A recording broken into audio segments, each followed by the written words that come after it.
téléspectateurs, 5 de pique célèbre l'artiste féministe Muazzaz Raouda.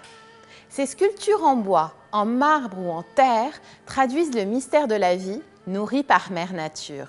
Née en 1911 à Bagdad dans une famille turque et décédée en 1985 à Beyrouth, Muazzaz Raouda séjourne au Liban en 1926.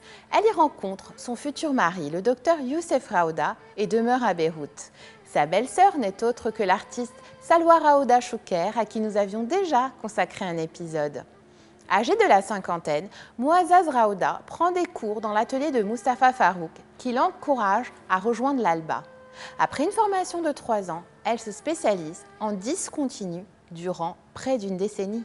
Elle rejoint le département d'art de l'Ayyoubi, dont Arthur Frick a la charge.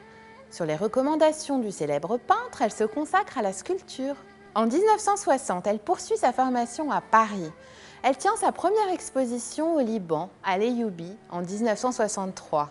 Les sculptures de Muazzaz Raouda sont consécutivement abstraites et géométriques. Elle synthétise enfin des formes humaines ou animales à partir d'un matériau qu'elle nivelle et lustre. L'artiste participe à plusieurs éditions du Salon d'automne du Musée Sursock. Elle obtient notamment la mention honorifique du jury en 1967. Muazzaz Raouda est honorée du prix du ministère du Tourisme pour son projet à Saïda, une œuvre pour la place du Château de la Mer. Le prix du Rotary en 1968 et le prix de l'Hôtel Saint-Georges en 1971 lui sont également attribués. Durant la guerre, la plupart de ses œuvres disparaissent dans la destruction de son atelier à Aley. La galerie Janine Herbez à Beyrouth lui consacre une exposition en 1996.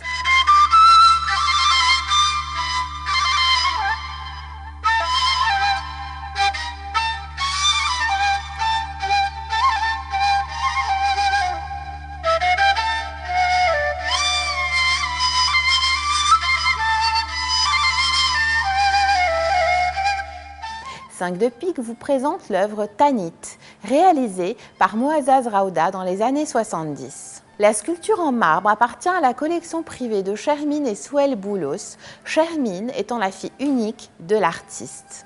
L'œuvre célèbre la divinité cosmopolite, un peu comme l'est l'artiste. D'origine phénicienne, Tanit, dite aussi déesse de Carthage, veille à la fertilité, aux naissances et à la croissance. L'inspiration archéologique s'impose.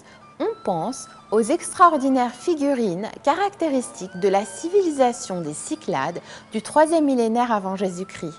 Plus linéaires, aplaties, ces statuettes en marbre ne peuvent avoir été ignorées de Muazzaz.